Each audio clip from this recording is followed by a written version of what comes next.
kumuhnya banget.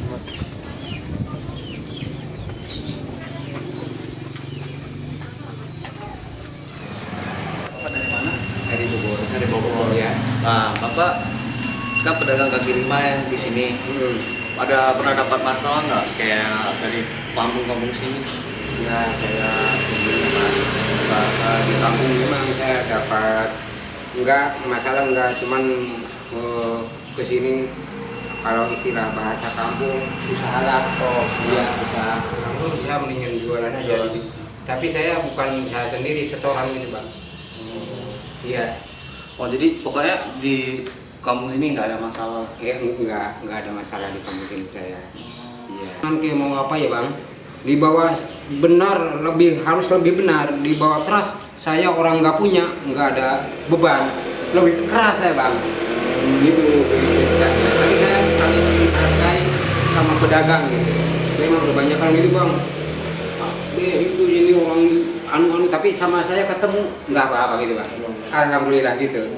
Iya Pak. Tapi untung nggak ada masalah. Alhamdulillah Pak. Saya mah alhamdulillah sama teman-teman ya. Makasih ya, Pak. Iya sama-sama Pak. Orang dari mana? Dari Solo. Dari Solo. Ya.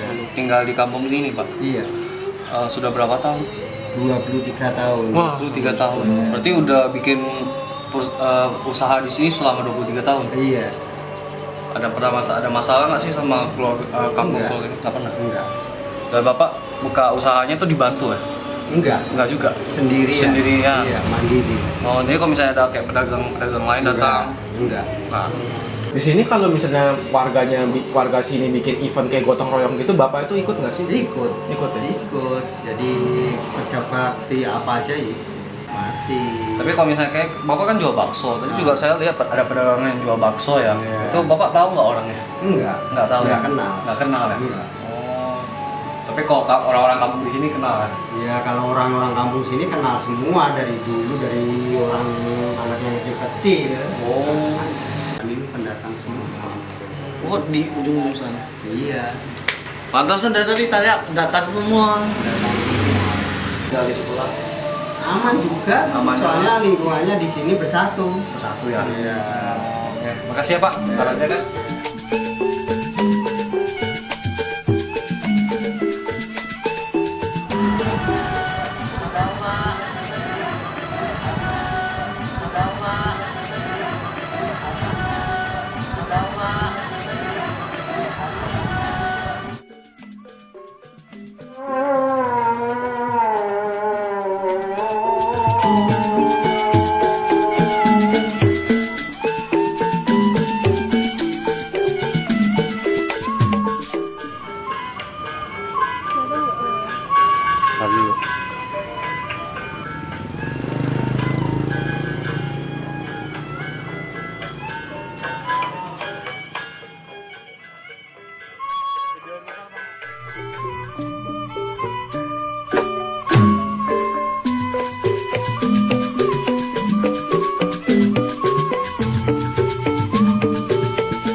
Kayak bau-baunya anaknya murah ya? Naik bisa beda. Ada berapa dah? Sengit turun dah. Udah.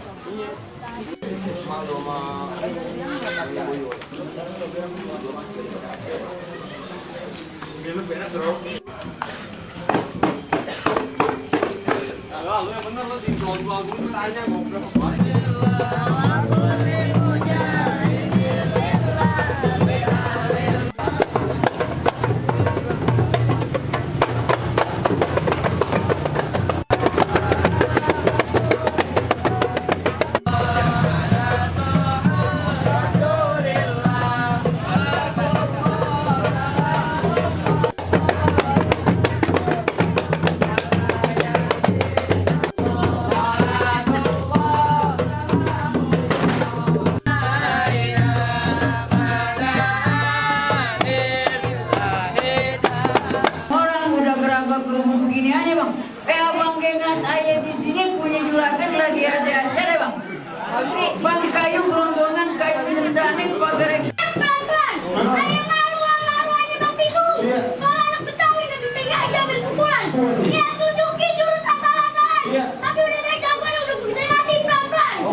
dokter nih nggak bercacingan.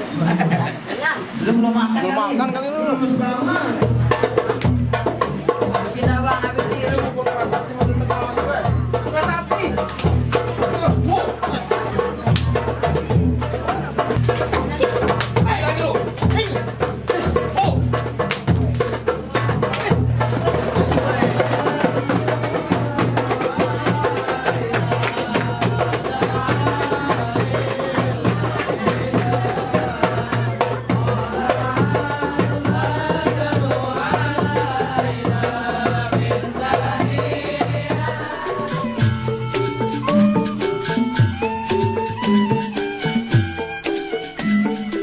Karena dulunya ini rawa.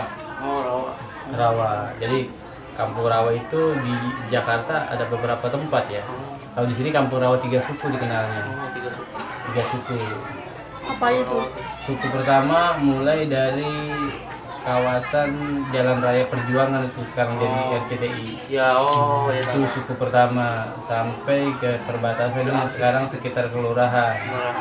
Nah, suku kedua ini mulai dari kelurahan itu terus sampai ke sini, ke belakang Binus Square itu. Oh, Binus. Itu disebutnya Kampung Rawa suku kedua. Suku ketiga itu mulai dari Binus ke arah Kemanggisan. Karena memang ada tata ruang sehingga daerah Kemanggisan dekat SMP 111 itu sekarang diklaim sebagai Kemanggisan, itu kelurahannya Pak Merah. Padahal itu menjadi bagian dulunya Kampung Rawa 3 suku. Di wilayah lain ada juga Kampung Rawa, ya tapi ini yang Kampung Rawa 3 suku di sini. Ya karena itu, karena faktor kebutuhan ekonomi terbuka wilayah Kebon Jeruk ini sejak mulai ada tol Kebon Jeruk. Berarti yang bikin jalan itu bukan dari warga Betawi juga ya? Bukan, karena kita Karena sebagai pendatang ibu juga. kota Jakarta, tata ruang mengharuskan ada tol kebutuhannya. Ya udah, mulai pelan-pelan. Ada sisi ekonomi itu yang berefek pada masyarakat kita. Otomatis sosial, budaya, ya termasuk politik itu mulai politik tersebut itu udah mulai berubah ya. Terpengaruhi dengan adanya itu karena ibu kota. Royongan orang Jakarta, orang Betawi ini bisa dilihat lah. Contoh ini yang hajat, yang lagi hajat tuh orang Sunda, Suningan, sama orang Jawa. Iya, karena memang mohon maaf kontraknya kita punya paman, karena deket sama kita, ya kita bantu, kita tolong menolong itu. Bahkan sebaliknya kita, ya apapun suku atau rasa kita bantu selagi memang ada kontribusi dia. Karena memang tiap hari keseringan sering bercengkrama bareng sama tetangga, ya pada saat dia nggak diminta tolong pun dengan sadar diri datang mau ngebantuin. Ya itu habis itu dikeluarkan makanan dalam bentuk nampan, kita makan dalam bentuk lesehan bersama. Itu masih ada di beberapa yang Betawi asli yang memang mau nerapin itu. Tapi ada beberapa sebagian yang memang pengen simple, udahlah nggak usah, besok aja pagi sekalian gitu. Kamu udah mulai ada penurunan, tapi paling tidak ada beberapa poin yang karena ada perpaduan dengan budaya Islam tetap dipertahankan oleh warga Betawi. Kalau ondel-ondel tadi di kita ya untuk Kebon Jeruk ya tidak ada yang mempertahankan itu, tapi di seberang itu Kemanggisan, Palmerah ada, bahkan ada sanggarnya. Atau di seberang ini masih kelurahan Kebon Jeruk, di daerah Cakra itu ada sanggar budaya Betawi. Nggak bakal merasa terusik ya. Tapi kalau udah menyinggung masalah akidah, perbedaan akidah, itu yang sangat prinsip. Contoh, ya tadi saya bilang kita bertetangga sama, mohon maaf, kontrakan kita paling banyak orang Jawa. Orang Jawa plus, mohon maaf ya, tanda kutip orang Cina itu kita nggak permasalahkan itu selagi tidak menyinggung akidah ya. Tapi kalau udah menyinggung akidah, saya rasa bukan cuma saya orang Jakarta, orang Kebon Jeruk, tapi wilayah lain saya rasa bakalan menolak, bakalan merespon negatif tentang itu. Apa ya, menjadi modal ya, karena yang namanya palang pintu itu kan ilmu raga, ilmu kanuragan, sehingga mereka belajar silat, kepada seseorang dan akhirnya dijadiin budaya. Nah, sekarang masih ada beberapa karena harganya cukup lumayan, nanggap bahasa Betawi ya, manggil mereka untuk tampil lumayan, sehingga beberapa kalau Betawi yang mau simpel lah daripada ngeluarin dana buat ini tidak usah gitu. buat pesta.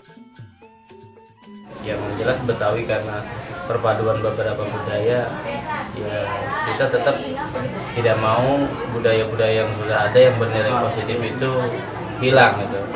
Artinya banyak penolakan budaya-budaya negatif. Ya ada penurunan karena faktor aktivitas, faktor kesibukan mereka, hingga sedikit sekali yang mau mendalami kesenian Betawi.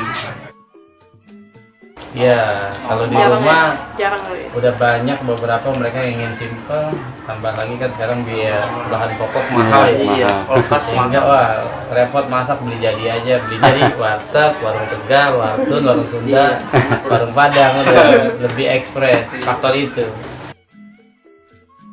untuk mempertahankan budaya-budaya positif yang ada di Betawi. Walaupun mungkin yang bersangkutan kuliah di luar negeri, kuliah di luar Jakarta, atau mendalami budaya-budaya lainnya gitu. Harapan saya sih ke depannya banyak tokoh-tokoh pemuda yang mau peduli terhadap budaya-budaya Betawi yang positif, bahkan yang sudah ditinggal oleh para orang tuanya karena tidak ada yang mau meneruskan, atau dengan kata lain karena tidak menghasilkan rupiah sehingga ditinggal oleh mereka. Tapi alhamdulillah masih ada sih beberapa yang memang peduli terhadap itu. Itu saja pesan saya buat generasi muda yang akan datang, bisa menyesuaikan globalisasi ya, efek dari kemajuan teknologi yang sekarang ini dirasakan sangat deras pengaruhnya buat anak muda Jakarta umumnya, dan khususnya pemuda Betawi yang hanya sekian puluh % yang ada di kota Jakarta.